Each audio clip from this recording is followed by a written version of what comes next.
কাকিমণি কি রান্না করতেছেন? আমি হুম। আমি রান্না করতেছি, তোমাদের জন্য মাছ রান্না করতেছি। কি মাছ? গ্লাস কাপ মাছ। Glass carp? হ্যাঁ, তুমি কি ভালো খাও গ্লাস কাপ? হ্যাঁ খাই। এই দেখো কত বড় গ্লাস কাপ। এটা অনেক বড় গ্লাস কাপ মাছ, জানো? এটা আমার জামাইবাবু পাঠিয়েছে মাগুরার থেকে। আমার মাগুরার জন্য। মাছ? হ্যাঁ। আর কি রান্না করবেন? আর রান্না করবো, সকালে সবজি রান্না করছি, ভাত রান্না করছি, এখন ঢেঁড়স ভাজি করব, মাছ, ডাল, ভাত হচ্ছে।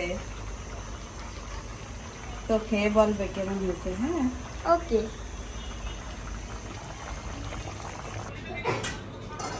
আমাদের মাছ রান্না হয়ে গেছে।